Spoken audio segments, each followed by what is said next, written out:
पुस्तक प्रेम भावना मानव जीवन की सर्वोपरि शक्ति। लेखक पंडित श्री राम शर्मा आचार्य जी।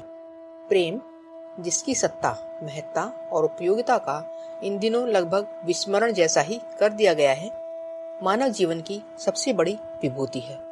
शरीर से ऊपर उठकर जो कुछ आदमी के पास दिव्य है, उसकी तृप्ति प्रेम के अतिरिक्त और किसी से हो ही नहीं सकती। शरीर में 95% पानी का अंश है। उसे जीवित रखने के लिए पानी चाहिए। प्यास का समाधान किए बिना शरीर की स्थिरता नहीं। प्यास को सहन कर सकना कठिन है। उसके बिना काया सूखती, मुरझाती, कुम्हलाती चली जाएगी और क्रमशः अपने अस्तित्व को ही गंवा देगी। शरीर से ऊपर जो दिव्य है, उसकी संरचना में प्रेम का बाहुल्य है। उसे सजीव रखने के लिए प्रेम सिंचन अनिवार्य है। यदि वह न मिल सके तो भीतर मरघट ही जलेगा। तब आंतरिक उद्वेग अंतर के सारे ढांचे को लड़खड़ा देगा। इसी लड़खड़ाहट के साथ आज की दुनिया जी रही है। बढ़ती हुई नशेबाजी के पीछे एक बड़ा कारण यही है कि प्रेम के अभाव से उत्पन्न अंतरंग की रिक्तता को सहन कर सकना संभव नहीं हो पा रहा है, और इस अभाव से उत्पन्न आंतरिक चीत्कार को दबाने के लिए नशे पिए जा रहे हैं। गम गलत करना ही आज की नशेबाजी का प्रमुख कारण है। नींद की गोलियां खाए बिना रात नहीं कटती, नशा पिए बिना दिन नहीं बीतता। तथाकथित बुद्धिजीवी वर्ग का यही हाल है। पिछड़े हुए लोग भी इसी तरह जिंदगी की लाश ढो रहे हैं। प्रेम व्यसन नहीं है, भावुकता का उभार भी नहीं है। इसे संवेदनात्मक दुर्बलता नहीं समझा जाना चाहिए। यह आत्मा की प्यास है। वह एकाकी बंदी की तरह काया में कैद कर गुजारा नहीं कर सकता। उसका कोई अपना होना चाहिए। वह किसी का होकर रहना चाहता है। मिलन ने इस दुनिया को सृजा है। ब्रह्म ने माया को साथ लिया। शिव ने शक्ति का अंचल पकड़ा। इसके बिना यह विश्व उपवन अस्तित्व में ही न आता। सृजन का आधार मिलन है। रसायन शास्त्र मिलन से उत्पन्न अद्भुत संभावनाओं का रहस्य उद्घाटन करता है। विद्युत तरंगे ऋण और धन प्रवादों से मिले बिना गतिशील ही नहीं होती। प्राणियों का जन्म रई और प्राण का योग हुए बिना कैसे संभव हो सकता है। इसमें जो कुछ दिव्य है, वह भी जड़ की भांति ही मिलन की अपेक्षा करता है। यह अंतः मिलन आत्माओं की पारस्परिक सच्ची और निकटतम घनिष्ठता पर आधारित है। इसी को प्रेम कहते हैं। जड़ जगत में एक और एक मिलकर दो होते हैं। चेतन जगत में एक और एक मिलकर 11 की उक्ति ही प्रचलित है। वस्तुतः वे असीम और अनंत बनते हैं। मिलन ही सृजन है। उसी में से उल्लास फूटता है और प्रगति में सहस्रमुखी संभावनाएं सामने प्रस्तुत होती हैं। इसके विपरीत वियोग, सूनापन, एकाकीपन इतना भयावह है कि उसे सहन करना कठिन पड़ता है। अणु को अपने परिवार से विलग किया जाता है तो उससे भयानक विस्फोट होता है। अणु विखंडन की प्रक्रिया आज विश्व को ग्रसित कर सकने की विभीषिका बनी बैठी है। सती के वियोग में शिव विक्षिप्त हो गए। मृत काया को कंधे पर रखकर वे तांडव नृत्य करने लगे और संसार के लिए संकट उत्पन्न हो गया। प्रेम विहीन, एकाकी, सूना व्यक्ति कितना कर्कश हो सकता है, कितना अतृप्त और उद्विग्न रह सकता है, इसका प्रत्यक्ष उदाहरण आज के जन समाज में से प्रत्येक को देखा जा सकता है। प्रेम कितना सरस, मधुर, सुखद और सृजनात्मक है, इसकी एक झांकी सच्चे हृदय से संबद्ध हुए दाम्पत्य जीवन में देखी जा सकती है। यूं यह छाया मात्र है, क्योंकि इसमें अर्थ और काम के दूसरे मौलिक तत्व भी मिले रहते हैं। प्रेम इससे ऊंचा है। उसमें अपेक्षा नहीं रहती। केवल अपना अनुदान ही इतना प्रबल होता है जिसके आधार पर साथी के सहयोग के बिना भी परिपूर्ण आनंद प्राप्त किया जा सके। मीरा, सूर, तुलसी आदि संतों ने भगवान से प्रेम किया और प्रतिदान की अपेक्षा न करते हुए अपने उत्पादन से अपना घर भर लिया। मनुष्य माता की कुछ अपेक्षा हो भी सकती है, पर अन्य जीवों में जो मातृ भावना पाई जाती है, उस उदार वात्सल्य को प्रेम ही कहना चाहिए। यह कितना मधुर और सरस है, इसे किसी माता का हृदय पढ़कर ही देखा समझा जा सकता है। प्रेम आत्मा की प्रकृति और प्रवृत्ति है। आंतरिक विकास का एक क्रम है। स्व की सीमाबद्धता का उल्लंघन किए बिना भव बंधनों से मुक्ति नहीं। जो अपनेपन में जितना खोया जकड़ा हुआ है वह उतना ही एकाकीपन अनुभव करेगा। न कोई हमारा न हम किसी के। यह स्थिति अत्यधिक भयावह है। ऐसा मनुष्य स्वार्थ के लिए किसी के साथ भी कुछ भी कर सकता है। उसकी अनैतिकता सभी सीमाओं का उल्लंघन कर सकती है। नैतिक मर्यादाएं केवल सहृदयता पर अवलंबित हैं। कानून और समाज के दंड से बच निकलना वर्तमान चतुरता के लिए बाएं हाथ का खेल है। सज्जनता का ढोंग भरा प्रदर्शन रच लेना कुशल लोगों के लिए तनिक भी कठिन नहीं है। नीति और सदाचार की वास्तविकता सहृदयता पर ही निर्भर है। दूसरों के कष्ट को अपना कष्ट समझने की, दूसरों की सुख सुविधा को अपनी जैसी समझने की कोमल संवेदनाएं जब तक अंतःकरण में प्रस्फुटित न होंगी तब तक कोई मनुष्य सच्चे अर्थों में न सच्चरित्र हो सकता है और न उदार। दूसरों के प्रति ममता भरी कोमल संवेदनाओं के इस उभार को ही प्रेम कहते हैं। आरंभिक अभ्यास के लिए वह स्त्री पुत्रों के, साथी सहयोगियों के, संत सज्जनों के माध्यम से भी विकसित किया जा सकता है, पर उतनी ही परिधि में उसे सीमित नहीं रखा जा सकता। प्रेम ईश्वर की तरह व्यापक तत्व है। उसे संकीर्ण सीमाबद्धता से अवरुद्ध नहीं किया जा सकता है। व्यायामशाला में श्रम करके पहलवान बना जाता है, पर उसका कार्यक्षेत्र यहीं तक सीमित नहीं हो सकता। पति पत्नी परस्पर भरपूर प्रेम करें, यह उचित भी है और आवश्यक भी, क्योंकि प्रसुप्त प्रेम भावनाओं का विकास करने के लिए गमले में बोए हुए पौधे की तरह आरंभ में वही उचित है, पर विशाल वृक्ष का वह पौधा सदा गमले तक सीमित नहीं रखा जा सकता। थोड़ा बढ़ने पर उसे ऐसे स्थान पर आरोपित करना पड़ता है जहाँ उसे विशाल वृक्ष के रूप में विकसित होने का अवसर मिले। प्रणय बंधन के समय गृहस्थ जमाने की चिंता करना उचित है, पर बाल बच्चों के माध्यम से प्रेम का क्षेत्र विस्तार करने के उपरांत उसे वानप्रस्थ के माध्यम से विश्वव्यापी बनाने का कदम उठाया ही जाना चाहिए। आज की आंतरिक रिक्तता प्रेम भावनाओं के कुंठित हो जाने के कारण उत्पन्न हुई है। साधन रहते हुए भी घोर दरिद्र जैसी दयनीय स्थिति में पड़े रहने का एक ही कारण है, किसी को अपना और अपने को किसी का न समझना, अपनी ही संकीर्ण स्वार्थपरता में उलझे रहना। इंद्रिय सुखों, तृष्णाओं, वैयक्तिक संपन्नता की महत्वाकांक्षाओं में उलझा मनुष्य जाल में जकड़े हुए हिरण की तरह तड़पता ही रहेगा। पर को स्व में और स्व को पर में घुलाने की प्रवृत्ति ही मानवीय संतोष और उत्कर्ष का आधार बन सकती है।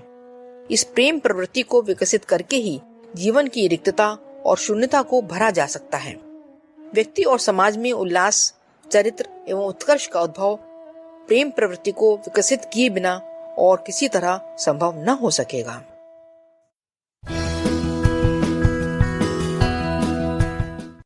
पुस्तक प्रेम भावना मानव जीवन की सर्वोपरि शक्ति। लेखक श्री राम शर्मा आचार्य जी। सृजन प्यार से प्रारंभ होता है। जिस वस्तु, व्यक्ति या परिस्थिति से हम प्यार करते हैं उसे प्राप्त करने की इच्छा होती है, और जिसकी इच्छा होती है उसके लिए प्रयत्न किया जाता है। यह प्रयत्न ही सफलता का जनक है। मोटे तौर से किसी सफलता का श्रेय उसके लिए किए गए प्रयत्न या पुरुषार्थ को दिया जाता है, पर यह स्थूल निरूपण है। गहराई तक जाने पर पता चलेगा कि प्रयत्न और पुरुषार्थ जैसे कष्ट कर बाहर को कोई अनायास ही उठाने को तैयार नहीं हो जाता। उसके मूल में तीव्र इच्छा अभीष्ट को प्राप्त करने की होनी चाहिए, तभी शरीर और मन का सुव्यवस्थित पुरुषार्थ बन पड़ता है। इच्छा में जितनी शिथिलता होगी, पुरुषार्थ उतना ही अधूरा रहेगा, और उस अधूरे पुरुषार्थ से सफलता भी आंशिक, अस्तव्यस्त या संदिग्ध ही रहेगी। स्कूल जाने वाले छोटे बच्चे को जब तक विद्या का महत्व मालूम नहीं होता, उसे प्राप्त करने की इच्छा नहीं जाती, और स्कूली वातावरण में कोई तात्कालिक आकर्षण नहीं दिखता तो वह पढ़ने जाने में अरुचि दिखाता है और हीला हुज्जत करता है। पर जब उसे विद्या का महत्व मालूम हो जाता है और विद्वान बनने, उपाधि प्राप्त करने की आकांक्षा प्रबल होती है, तो बिना किसी के कहे स्वयं रात को देर तक जगता है, पूछने जहां तहां जाता है और उसके लिए पूरी मेहनत करता है। इसी बालक को यदि कोई ऐसा काम करने के लिए कहा जाए जिसमें उसकी रुचि न हो, तो इस प्रकार की दौड़ धूप उससे बन ही न पड़ेगी। तब सफलता की तो आशा ही कैसे की जाएगी। तात्पर्य यह हुआ कि सफलता के मूल में प्रत्यक्ष आंखों से जो पुरुषार्थ कारण मालूम पड़ता है वह स्वतंत्र नहीं हुआ, वरन इच्छा का फलितार्थ मात्र है। इसीलिए श्रेय भी इच्छा को ही मिलना चाहिए, भले ही वह प्रत्यक्ष दिखाई न पड़ती हो। अब थोड़ा और गहराई तक प्रवेश करें तो पता चलेगा कि इच्छा भी अनायास ही नहीं उठ पड़ती, वह उसी दिशा में चलती है जिसमें अपना प्यार होता है। इसमें लाभ हानि का आकर्षण मुख्य नहीं है, अंतरंग में वह आकर्षण का प्रधान है जिसे प्यार कहा जा सकता है। प्यार के कारण जो उत्कृष्ट आकांक्षाएं उठती हैं वे सदा सांसारिक दृष्टि से लाभकर ही नहीं होती, वरन कई बार तो पूरी तरह हानिकारक ही होती हैं। तो भी उस हानि को उठाने में प्रेमी प्रत्यक्ष लाभों की अपेक्षा भी बहुत अधिक महत्व देता है और उस जोखिम को उठाने के लिए सहर्ष तैयार रहता है। मीरा ने प्रभु प्रेम को प्रत्यक्षतः क्या पाया? घर द्वार, राजपाट, सुख साधन छोड़कर बावली की तरह बाहर वालों की उपहासास्पद और घर वालों की कोपभाजन बनी रही और कष्ट तथा अभाव भरा जीवन जीती रही। ईश्वर भक्ति में प्रत्यक्षतः घाटा ही रहता है। जितना परिश्रम और मनोयोग भक्ति के लिए लगता है उतने में तो ढेरों पैसा और सुख साधन कमाए जा सकते हैं, पर भक्ति भावना से प्रेरित मनुष्य उस लाभ को छोड़कर अपनी भावना में निमग्न रहने को ही सर्वोपरि मानता है। सांसारिक प्रेमियों को ही देखें तो लगता है ये भी कम कष्ट नहीं उठाते। इंग्लैंड के राजा एडवर्ड ने अपनी प्रेमिका सिम्पसन के लिए इतने बड़े साम्राज्य का सिंहासन खुशी खुशी त्याग दिया। लैला मजनू, शीरी फरहाद की पुरानी गाथाओं के नए संस्करण भी जहां तहां देखने सुनने को मिलते ही रहते हैं। यह तथ्य बताते हैं कि प्यार भरी भावनाएं मूर्तिमान करने की इच्छा से प्रेरित होकर व्यक्ति ऐसे पुरुषार्थ भी कर सकता है जिसमें सांसारिक दृष्टि से हानि ही हानि दिखती है, लाभ की तो वहां कोई संभावना ही नहीं रहती। सफलता पुरुषार्थ पर, पुरुषार्थ इच्छा की तीव्रता पर निर्भर रहता है और यह इच्छा जहां से उठती है उस मूल उद्गम का नाम है प्यार। प्यार अंतरात्मा की एक स्वाभाविक वृत्ति है, क्योंकि आनंद नाम का तत्व मात्र उसी में सन्निहित है। सुख साधन तो पदार्थों के द्वारा मिल सकते हैं अथवा लोगों के शरीर खरीदकर उनके द्वारा उपलब्ध किए जा सकते हैं, पर आनंद दूसरी चीज है। उसे आत्मा की छाया कह सकते हैं।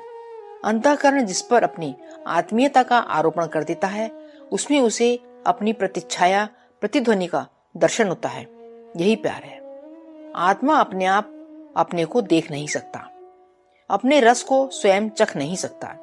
इसके लिए उसे किसी दूसरे माध्यम की जरूरत पड़ती है। अपना मुख अपने आप देख सकना कठिन है, इसके लिए दर्पण की जरूरत पड़ती है। उसी प्रकार आत्मरस को निचोड़ने और उसका आस्वादन कराने के लिए किसी दूसरे निर्जीव या सजीव माध्यम की जब जरूरत पड़ती है, इस संदर्भ में जिसका भी चुनाव हो, जब वही प्रिय लगने लगता है और उसकी समीपता, प्राप्ति एवं एकाग्रता के लिए अंतःकरण में उत्कट उमंग उठने लगती है। वस्तुतः इस उमंग का नाम ही प्यार है। वह पदार्थ या व्यक्ति जिससे प्यार किया गया है वह तो गौण, निमित्त अथवा माध्यम मात्र है। वस्तुतः प्रेम आत्मा का रस है और वह अपने आप अपने अंतरंग में उठता उमड़ता है और अपने आप ही अपने को आनंद और उल्लास से पूर्ण करता है। इस दिव्य तत्व की कुछ बूंद जिस पर पड़ जाएं, वह तो उस अमृत का तनिक सा रसास्वादन करने मात्र से धन्य हो जाता है। सृजन मात्र प्रतिक्रिया है। क्रिया के अंतरंग में तो प्यार को ही देखा जाएगा। जिस प्रयोजन से गहरा प्यार हो जाता है, भले ही वह विवेक की कसौटी पर हानिकारक ही क्यों न हो, उसे उपलब्ध करने के लिए व्यक्ति इतनी शक्ति लगा देता है जितनी उसमें दिखाई भी नहीं पड़ती थी। फरहाद ने शीरी को प्राप्त करने के लिए ऊंचे पहाड़ को काटकर उस नगर तक नहर खोद लाने का असंभव दिखने वाला काम पूरा किया था।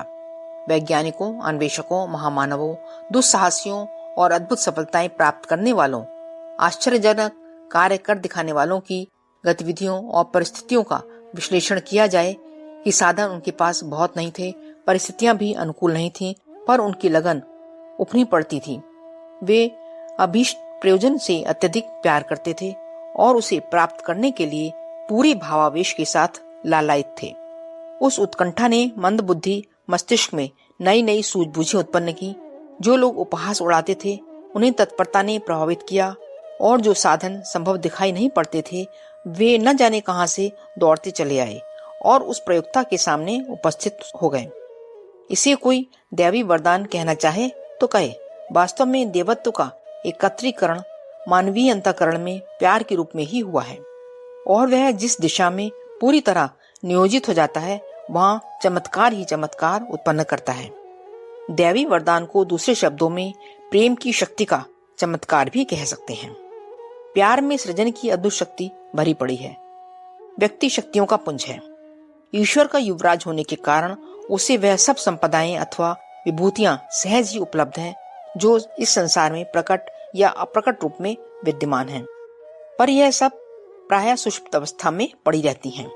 समुद्र मंथन की तरह प्रबल प्रयास करने पर ही इन्हें सजग, सक्रिय और समर्थ बनाया जा सकता है।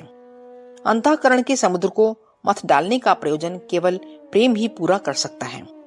प्रेमी की समस्त जागृत और सुषुप्त सामर्थ्य सजग होकर अभिष्ट दिशा में संलग्न हो जाती है। नीरस मनोभूमि वाली स्थिति में जितना मनोबल था उसकी तुलना में प्रेमी बनने के बाद 1000 गुना मनोबल जाग पड़ता है, और उस आधार पर इतने बड़े काम कर डालना संभव हो जाता है जिनका उस व्यक्ति की पूर्व स्थिति को देखते हुए तारतम्य में मिलाना कठिन हो जाता है। इस गीत के युग में न जाने कौन सी विकृति मनुष्य के भीतर घुसती बढ़ती चली जा रही है, जिसे वह सूना, खोखला, एकाकी, डरावना और खोया लुटा सा बन रहा है। न किसी के जीवन में आनंद, न उल्लास, न संतोष, न शांति। मदिरा पीकर उन्मत्त फिरने वाले की तरह तुच्छ सी उपलब्धियों पर आदमी इठा तो फिरता है, दूसरों पर धाक जमाने की कुचालों में तो उलझा है, पर उस उमंग से दिन दिन वंचित ही होता चला जा रहा है जो आंतरिक शांति और समस्वरता के आधार पर उत्पन्न होती है, और जिसके बिना जलन, खीज और अतृप्ति ही जीवन में शेष रह जाती है। क्या खो गया आदमी से? किस अभाव में ग्रस्त है मनुष्य? यह विचारना होगा। स्वल्प साधनों में जब करोड़ों वर्षों से शांति और संतोष पूर्वक जिया जाता रहा है तो इतने प्रचुर साधनों के रहते इतना उद्वेग क्यों? इतना असंतोष और नैराश्य का कारण क्या, जिससे विक्षिप्त वैताल की तरह आदमी को संतोष की प्यास में हर दरवाजे से टकराना पड़े और हर जगह से खाली हाथ लौटना पड़े? सचमुच किसी बड़े अभाव ने मनुष्य पर आक्रमण किया है। सचमुच कोई बड़ी भूल हो गई है। वस्तुतः कुछ बड़ी चीज गुम गई है। यह है प्रेम भावना का अभाव, जिसने सब कुछ होते हुए भी मनुष्य को कुछ भी नहीं जैसी स्थिति में ला पटका है।